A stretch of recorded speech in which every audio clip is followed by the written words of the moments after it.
Did that. And nice to see you guys. Let's start out in a seat, something where we can just find a little fluidity within our breath.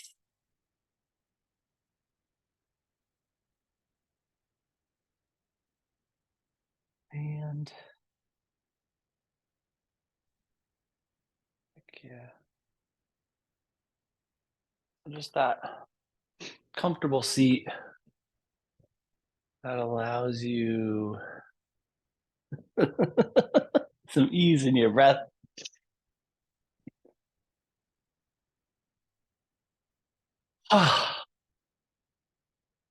Settle in, let your shoulders relax. Let the eyes close.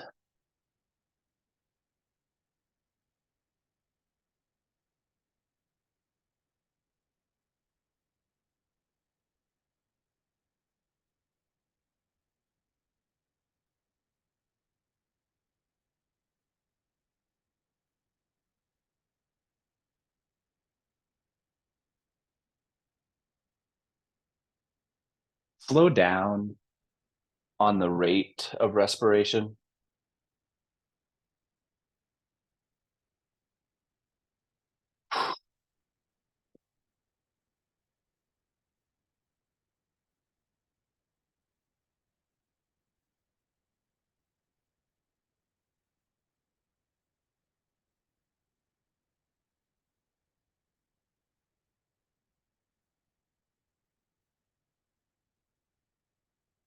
Soften off those corners of transition.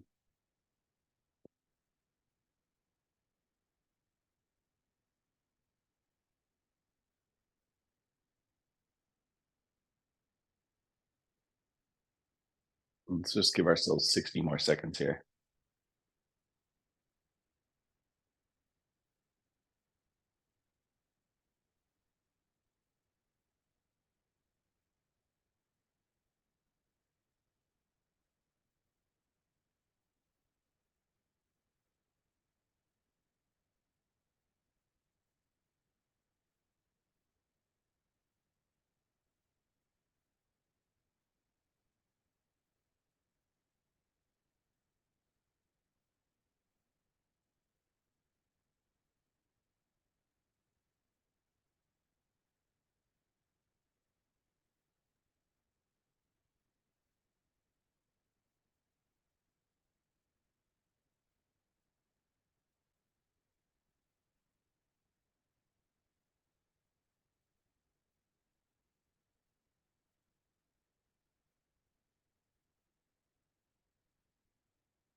And with an exhale, from wherever we are, let's just transition to a little seated forward fold. So legs can stay where they are. They can be adjusted so that you find a fold that feels appropriate. Just a little hello to that posterior chain lumbar space.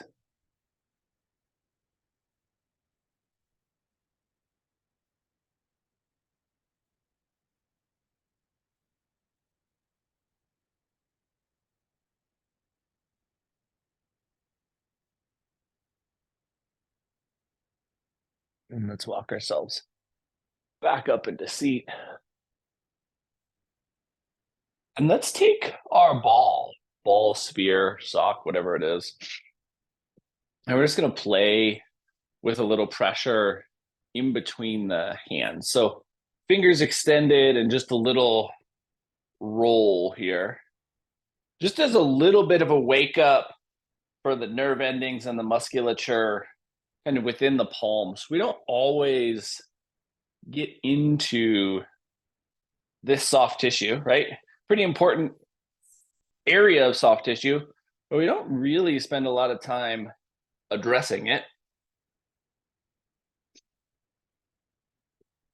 And very similarly to when we work the feet, which we're going to get into a little bit today, you have that soft tissue around the heel, and then you have the soft tissue that connects at the joints and the mobile joints, and those are really the two areas where we can have the most dysfunction.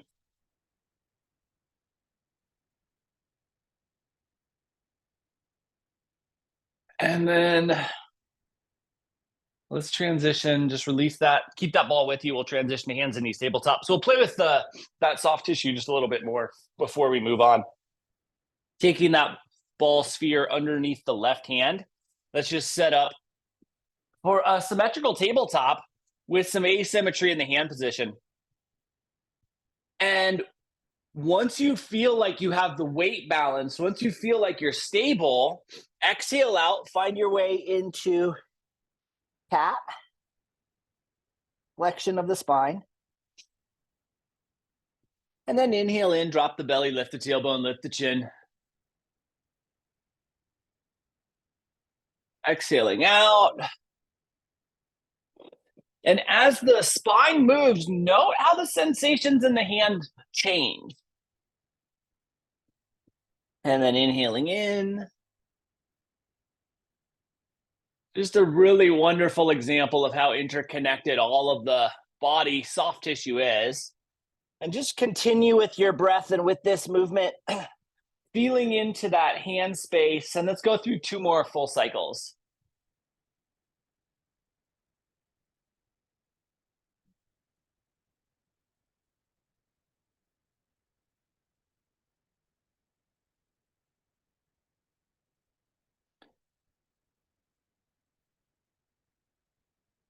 When you feel complete, we'll release that ball to the side, plant the left hand, plant the right hand, feel the variance between that ability to connect, and then just sink back into child's pose. Just feeling the openness that's coming into the body from mobilizing a little bit of soft tissue around the palm.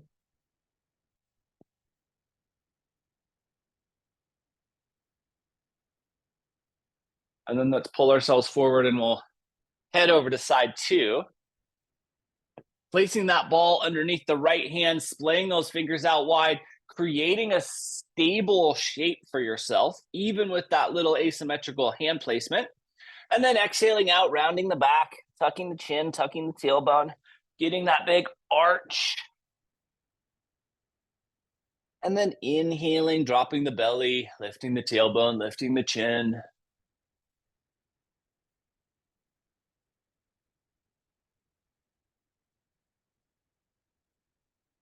Exhaling out.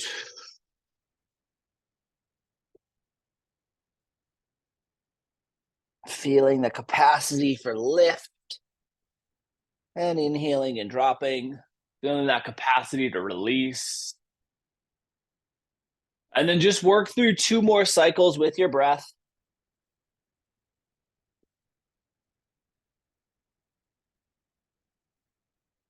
Moving while we feel into the handprint.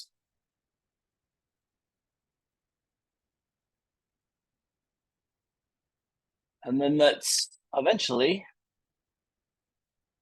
release that ball, plant our hands. Now we have this really strong capacity for splaying the fingers and rooting into the handprints.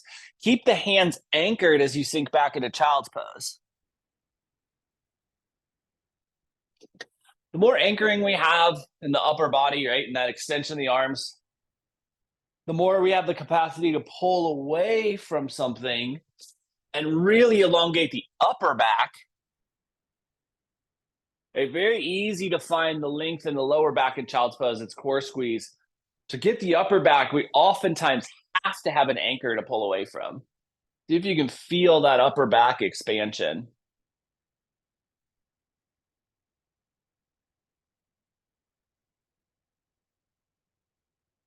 And then let's relax. We'll pull ourselves forward to hands and knees tabletop. From hands and knees tabletop, let's curl our toes, lift our seat, find our way back into a little bit of down dog, a little bit of active length, a little bit of active shaping. creating that space, that expansiveness, that length from handprint to tailbone.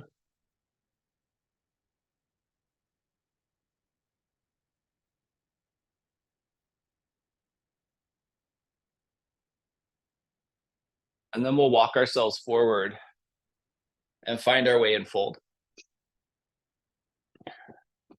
Inhaling into half lift, getting the flatness of the back, the extensiveness of the awareness from that sacrum all the way to the crown of the head, and really thinking about neutral there. And then slowly release yourself back into the fold, letting go so that the mid, lower, and upper back all have the opportunity to release. And then let's reach over and grab that ball once again. So we're going to take our ball and we're going to place it. Actually, let's go underneath the right foot. So ball coming underneath the right foot in the arch. And so we get a little asymmetry in our foot placement, and then release all the way back into your fold. Feel how that impacts not just the arch of the foot, but the posterior chain, specifically around that knee joint, high calf, low hamstring. And then inhale into half lift. Get that extensiveness in the back.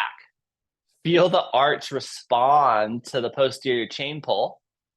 And then exhale back into fold. Feel how the arch changes, how the posterior chain pull releases, how we can create space, and see if you can get the foot to just melt a little bit further over that ball. And then let's inhale to half lift. Once again, creating that neutral extension. Feeling the arch respond. And then exhaling back into fold. And then one more time, let's pull ourselves into this half lift. Get that length. Exhale back into fold. We'll slide the ball out. Feel the right foot release into that extra space you've created. Feel that extra space you created from the foot transition into your fold. Yeah, beautiful. Nice, Stephanie. And then shift our awareness to our sacrum, and we'll roll ourselves up vertebrae by vertebrae. Coming all the way into mountain and establishing the connection from our feet, feeling into that asymmetrical freeness of the feet, and really just finding a place where you can be comfortable, letting the eyes close. Think of this as kind of the child's pose transition in between these two sides, just resetting and rebalancing. And then we're going to let the eyes open, sweep the arms up and overhead. Exhale through forward fold. Reach over, grab our ball, place that underneath the left foot. I recognize now that I'm not mirroring for you guys, but trust me, left foot. And then let's inhale into half lift. Get into the top of the shape, or the half point of the shape, right? Depending on how you want to describe half lift. And really think about the arch and how it is responding to your body's desire to create this length in the spine. And then exhale back into fold. And as you fold, note how our body responds, how that posterior chain reacts, where the tightness manifests, where the tightness softens. And then inhale into half lift. Long, expansive spinal column. Feeling the arch respond to this ask. And then exhaling back into fold. And one more time, inhaling into half lift. Get that length, that space, that expansiveness. Feel your arch. And then exhale back into fold, and really let yourself go into this fold. Really explore what you've made. Yes, beautiful, Skip. Awareness drifts to the sacrum. And let's roll ourselves up one last time into our top space. And here we just find that opportunity for ease. Eyes can close if it feels comfortable, resetting, rebalancing, feeling into the new connectiveness of the feet.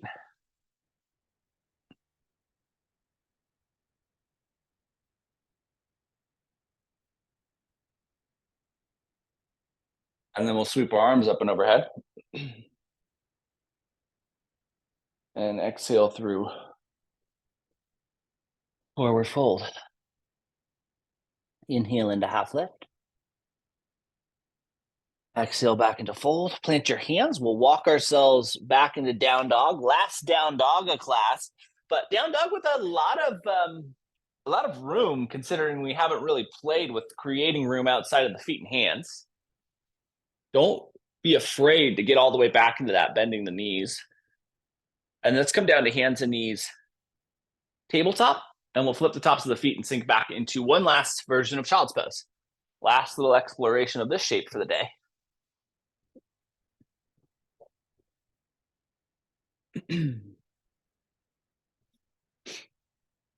So there's this very interesting grove of trees.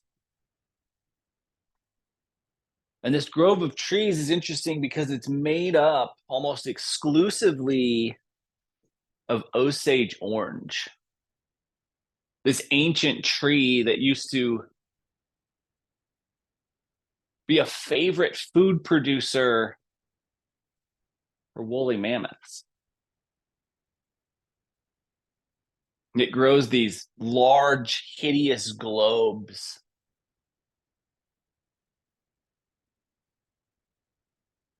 Distantly related in the citrus family to the citrus we know.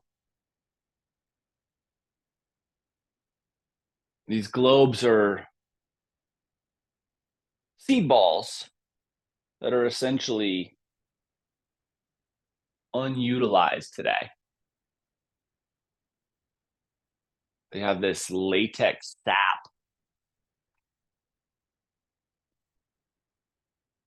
But woolly mammoths used to love them.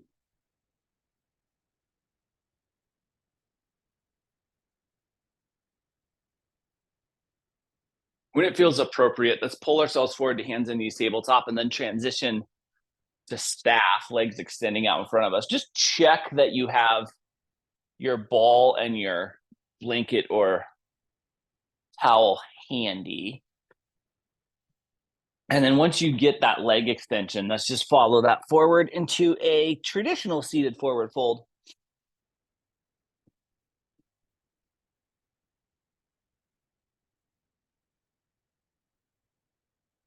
One of the primary characteristics of Osage orange, the tree, is that it is incredibly rugged.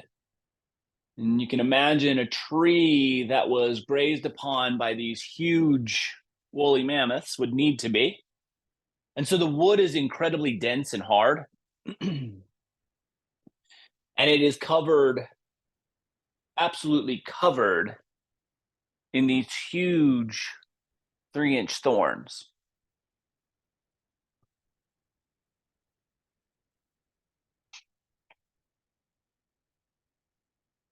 And while the fruit hasn't been used, hasn't been consumed since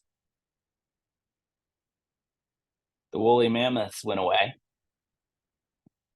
the wood of the Osage orange is prized for bow and arrow making. And inside this grove of Osage orange trees lives this village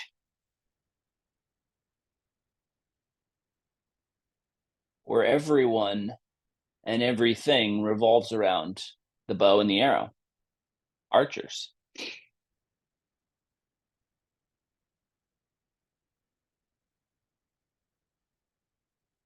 Let's give ourselves just 30 more seconds here in this seated fold.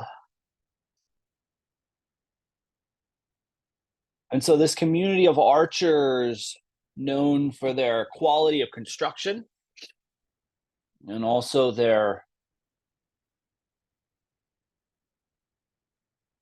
accuracy and proficiency in the use of bow and arrows.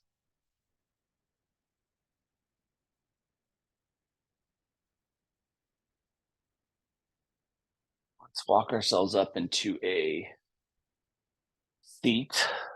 Okay. Next shape is going to require us to take our blanket slash towel and from shelf fold get into an unhalf and then a very long hot dog. And then if you have some extra width, maybe another hot dog fold. So we end up with a flat surface that is longer than our torso. That's essentially what we're looking for. And we're going to place that behind us, running the length of the spine. Really want that to be flat, really want us to be able to just neutralize the spine on top of this. And then we're going to have our ball handy. So lowering ourselves down onto this elevated, narrow, flat surface. Get into a place where you feel really grounded. So glutes are connected, tailbone's connected to the mat, and that's kind of our anchoring stability because the upper body is kind of balancing on this beam of blanket or towel. And then we're going to take our ball and place that in the middle of the neck. And so what's nice about having the elevation, besides the fact that we get the addition of the lower back bend, and then we combine it with this upper back bend, right, cervical spine bend, is that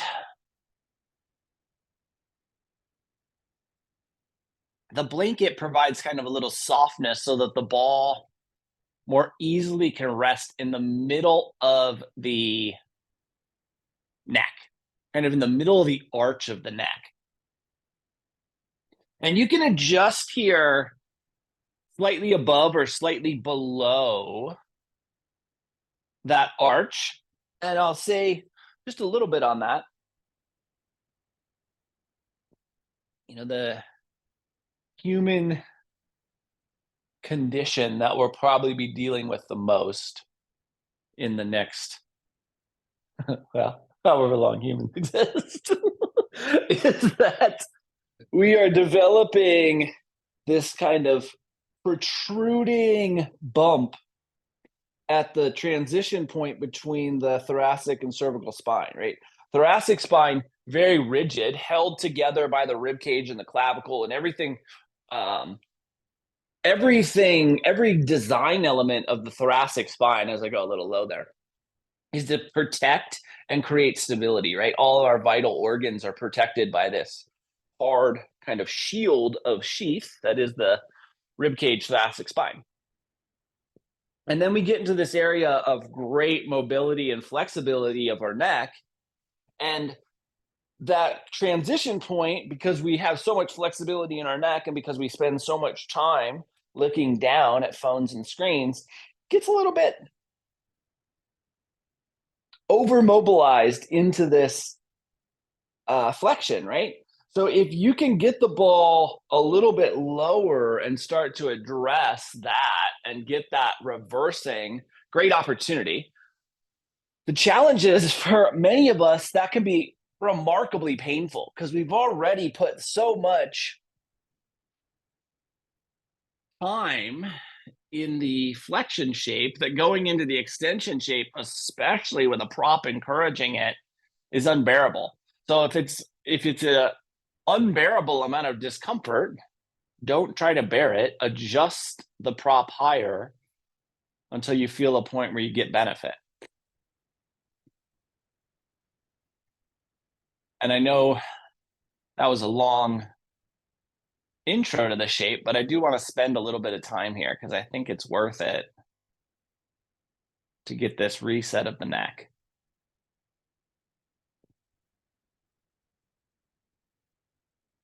Legs can be extended, bottoms of the feet can be together, knees can be bent. Anything that feels supportive for you works here. Just really focusing on the opportunity to realign the flexion extension energy or line of the neck.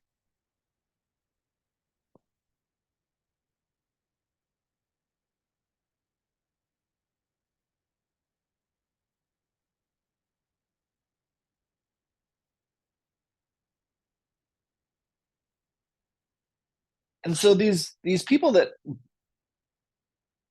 have built their life around bows and arrows, around archery,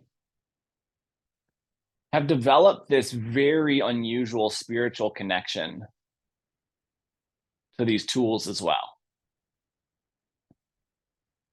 So much so that when they are born into this community,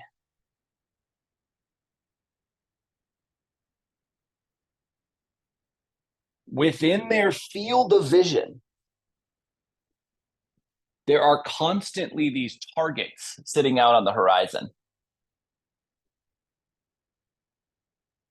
When you're young, before you've hit the first target, you see this green target, and it's rather large, but it is way out in the distance.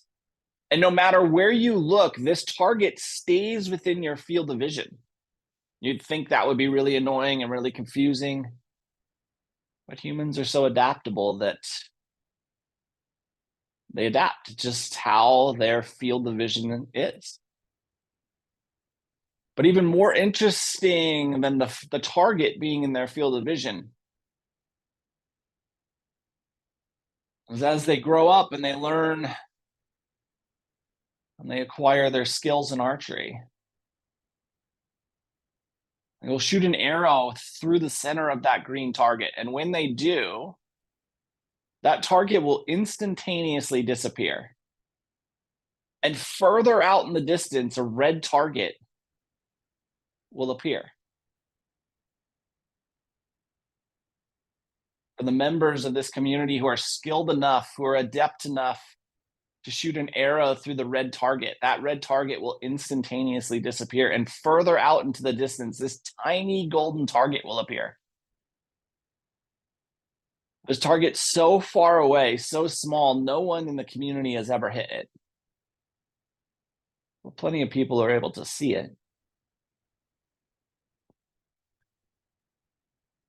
Let's give ourselves about 40 more seconds here. Just this last little adjustment on the protrusion of extension in the cervical spine, of flexion in the cervical spine, using extension to help get rid of that.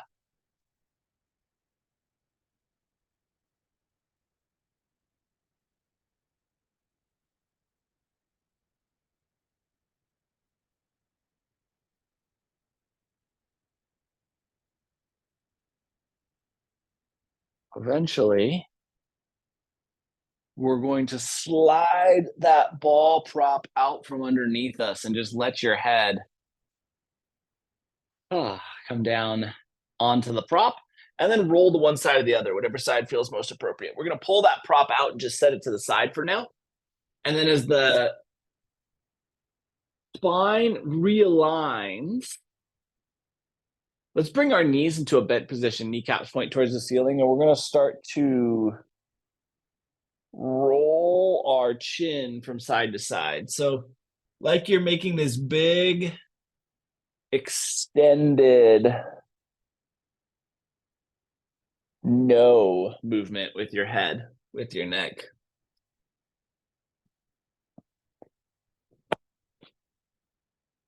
Really exploring your range, but also exploring your range with the chin staying neutral. So we're more or less forced into neutrality, but you can always add more conscious awareness of the neutrality so that you really keep that chin on the same plane as you roll side to side.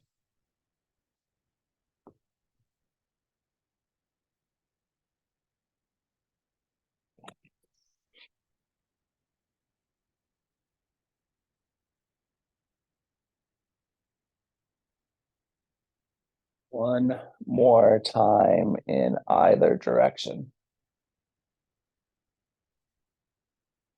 And then let's bring our head back to neutral. We'll grab our blanket prop. It's already perfectly set up for our next shape. We're going to take that blanket, wrap it over the top of the ankles, tuck it underneath the lateral edge, let the bottoms of the feet come together, and let your body settle into this little nest of support. Legs are supported. The neck here, still kind of the point of focus. So really think about keeping the length and then just find a position where the shoulders can soften down away from the ears and let your palms face up.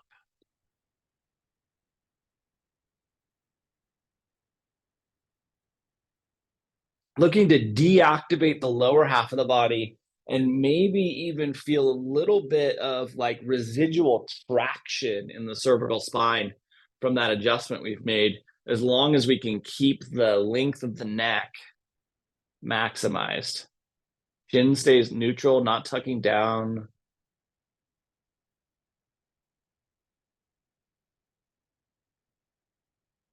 I'm just slowly breathing into this support. One of my absolute favorite shapes. I think it's one of the most beneficial shapes and easily supported shapes that we can create.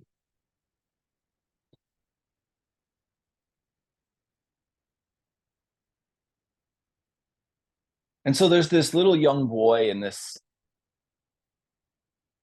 community who, everybody is involved in archery. But this little young boy loves archery. From as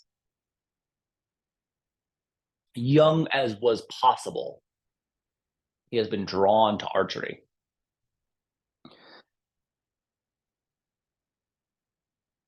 And from as long as he can remember back, he has spent every day of his life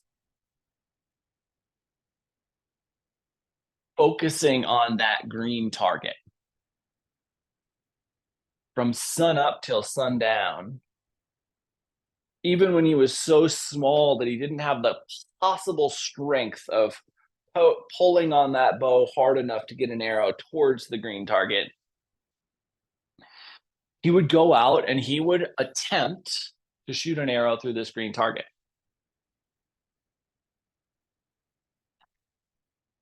As he's aged and progressed and grown stronger, more and more of his peers have shot their arrow through the green target and moved on to the red.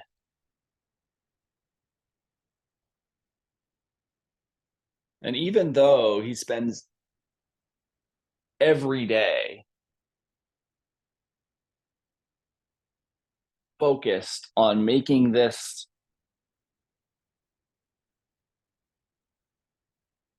his goal, he hasn't been able to send an arrow through that green target.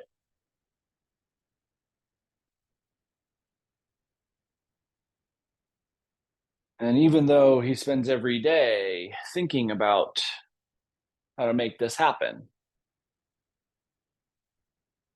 the entirety of his peer group has shot an arrow through the green target, and he still hasn't.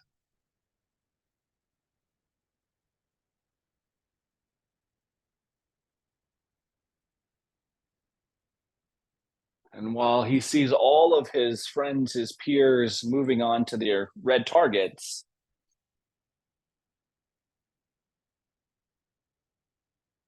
he starts to grow more and more disenfranchised with the practice of archery.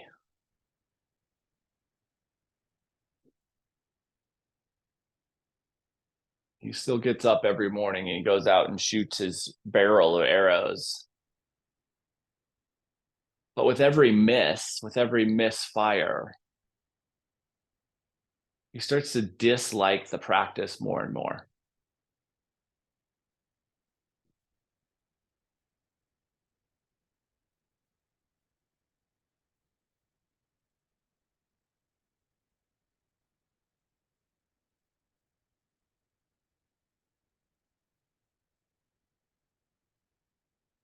he starts to detest this target in front of him more and more.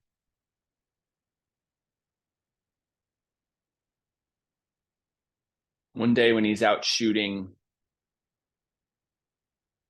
this old legendary archer from the community comes by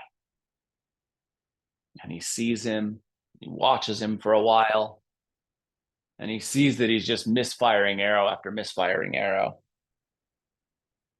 He comes over and he says, young man, I can see you're quite dedicated to the practice.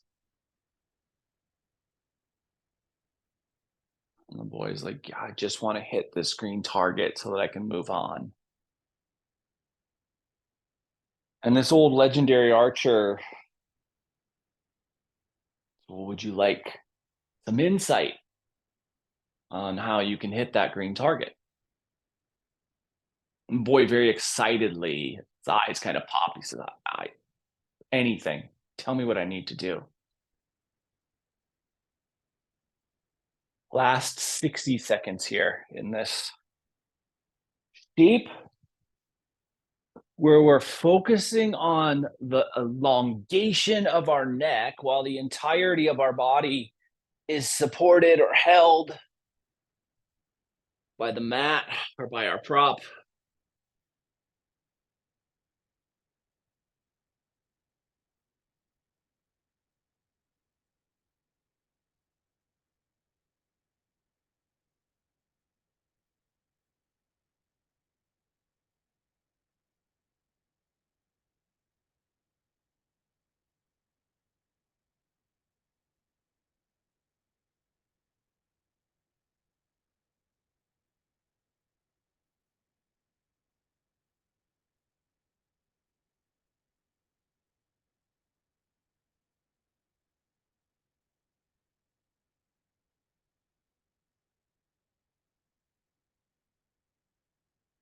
And when it feels appropriate for you, let's bring our knees back to neutral. We can slide that blanket prop out of the way. You should not need that again, but you may want it for Shavasana. And let's take a little minute to just realign the spine now with some more neutral positioning in the lower half of the back.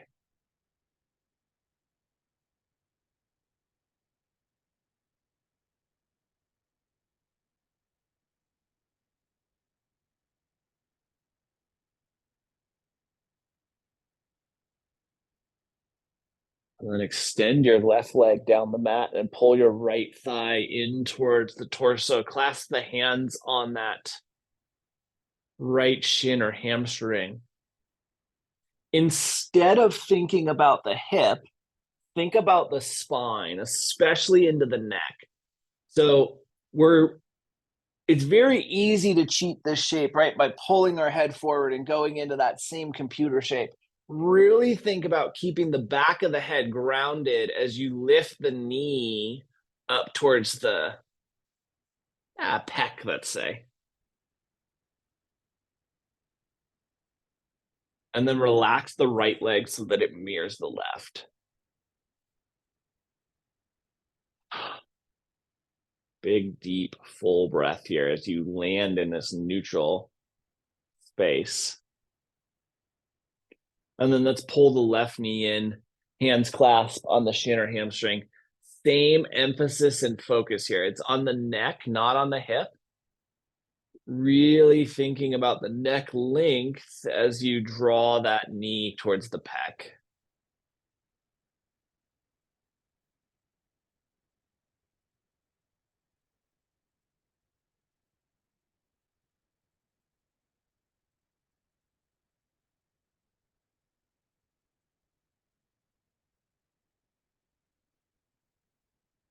And then let's relax that left leg to mirror the right.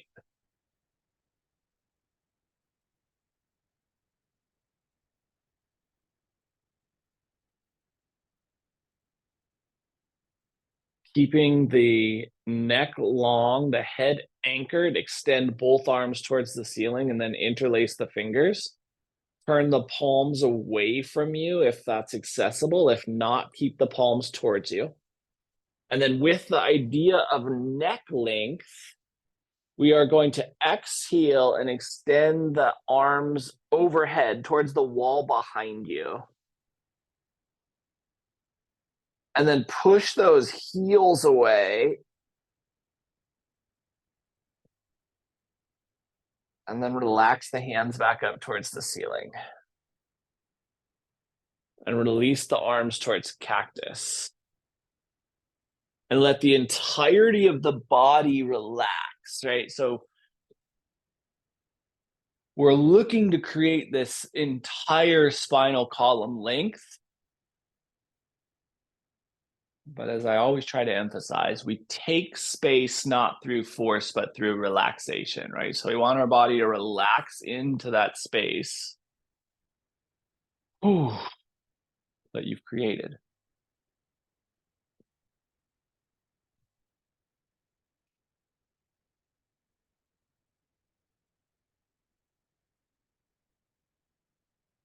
And then let's once again extend those hands towards the ceiling. Interlace the fingers. Decide if you want palms up or palms down. And then exhale and extend overhead towards the wall behind you. Thinking about the neck length especially, and then pushing those heels away. When you start to activate the heels, you can really start to feel the shortness. Oftentimes that manifests in the middle of the back, but sometimes it'll be around the shoulders because of the torque we have there. And then relax the arms back up and then back into cactus. Let the entirety of the musculature system just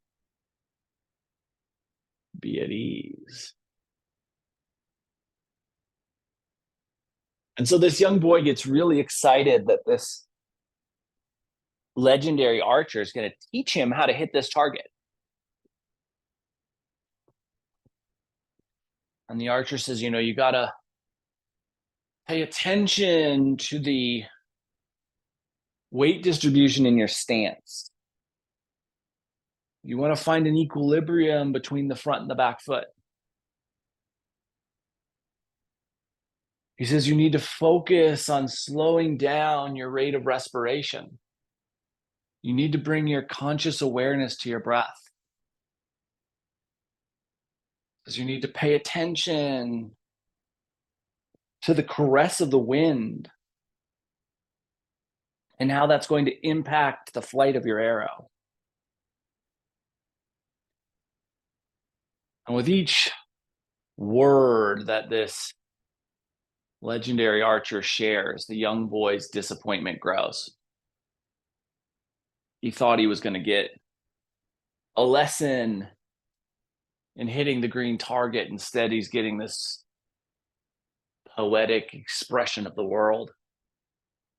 And he just rolls his eyes and he turns back and he fires an arrow and it misses. And eventually the legendary archer drifts away. With your next inhale, let's bring our knees to neutral. Arms can stay in cactus or they can adjust towards something that feels more supportive here. We're going to move into a little dynamic twist. Let's exhale the knees to the left. And then inhale to neutral. Exhale the knees to the right. And then inhale to neutral. And now start, let's see, take maybe a 5-degree turn, a 5-degree start to the twist to the left. So the knees just shift to the left. And as they do, start to push your kneecaps away from you, like you're trying to drive the knees towards the wall in front of you. And then continue that pressure in the knees as you let the twist settle all the way in. So as you're going to the left, you're pushing the knees down and lengthening the torso away from that head anchor.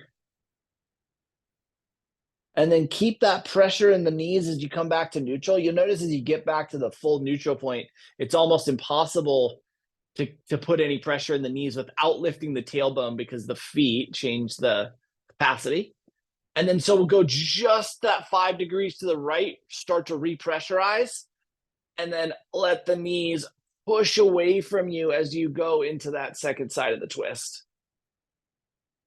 And then let's just explore these twists with the knees pressurized. So inhaling to neutral and then exhaling to one side or the other. As you're exhaling and as you're releasing into the twist, you're driving the knee energy and thinking about elongating the entirety of the spine through the rotation or with the rotation.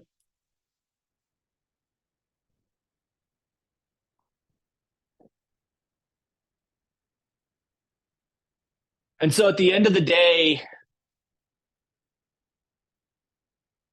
this young archer is down to his last arrow. And he's so concentrated on this target, this green target in front of him, that his eyes almost hurt. And he pulls the bow back and he's straining with every bit of musculature as his arms are so fatigued. And he releases this arrow and it misses the target. It's probably the worst shot of the day.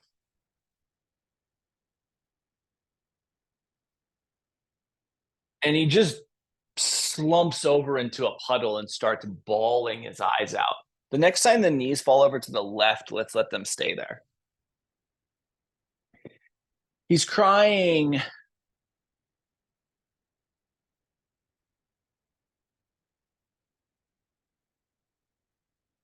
So hard, so intensely that he's hyperventilating.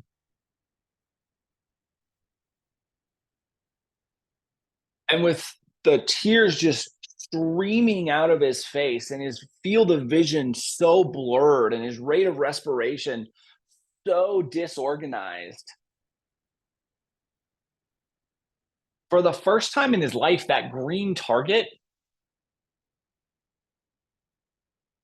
can't even be seen. It's just blurred into this amalgamation of mush. And as it happens, eventually the emotions start to downregulate. And as they do, his rate of respiration starts to normalize. And now with each huge heaping breath through the blurriness of his tears, he can see this green target start to like crystallize and then blur back. And the slower he makes his breath, the more he can crystallize on this target in front of him. Let's inhale our knees back to neutral. And then we'll exhale over to the second side.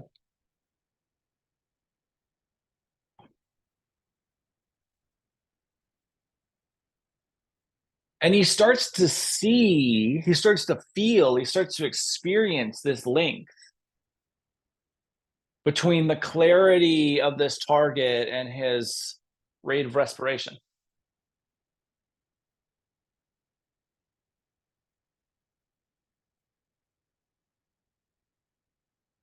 And in that moment, he changes.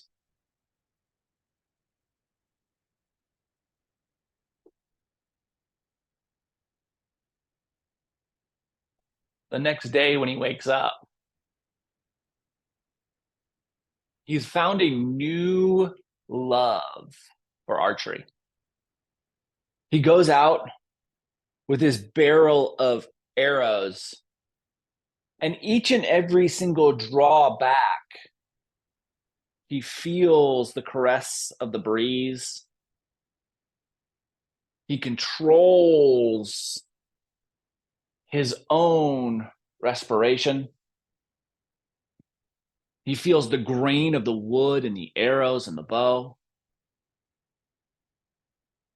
And he joyfully practices archery for the first time in years.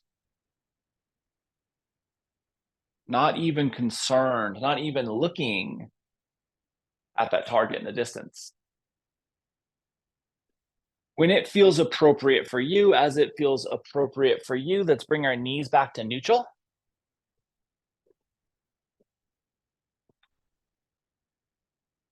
And ask yourself if there's anything that you could benefit from before Shavasana. And if there is, let's offer that. And if you're ready for some stillness this morning, let's find our way into that.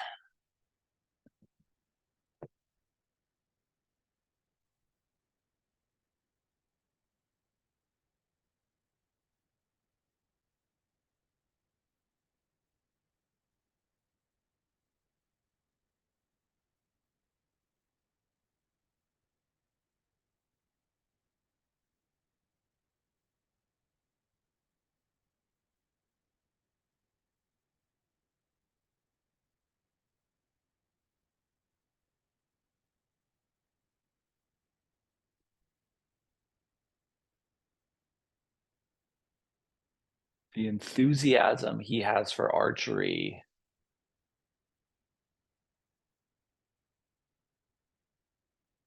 starts to be noticed in the community. And people start gathering to watch this young boy shoot arrows, not because he's this famous archer, not because he's a particularly accomplished archer, but because he's passionate.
So one day, it seems that the entirety of the village is gathered around watching this young boy shoot arrows.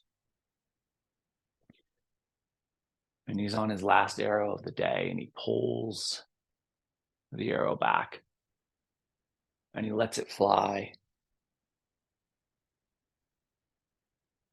And without even noticing, he shoots this arrow directly through the green target and it disappears. And way off in the distance, instantaneously, this red target appears. And this arrow shot so perfectly, it flies right through the red target. And that red target disappears, and way out in the distance, this golden target appears. And the arrow flies directly through that golden target. And to everyone's surprise, for the first time ever, a new purple target appears way, way off on the horizon. We'll start to bring some movement to our fingers and our toes.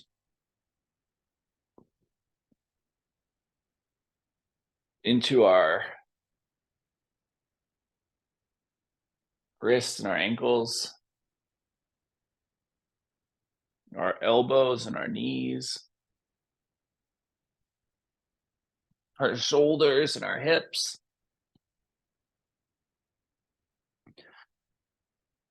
neck and head, jaw, eyes, tongue. Eventually, the entirety of the body will move, and we'll utilize that movement to transition from the shapes we are in back into a seat. In the seated space, spine gets tall, breath gets fluid, eyes close.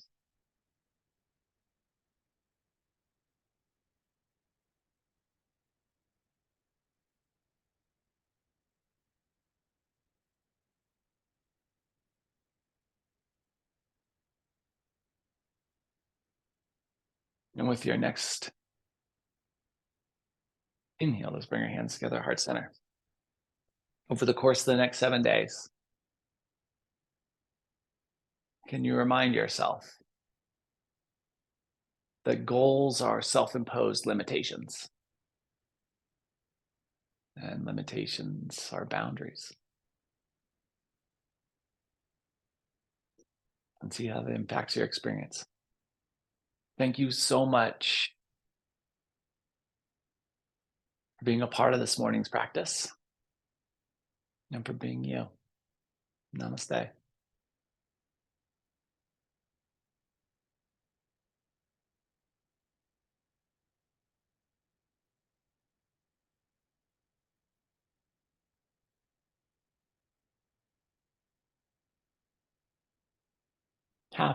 Happy Sunday, guys. Appreciate the heck out of you being here.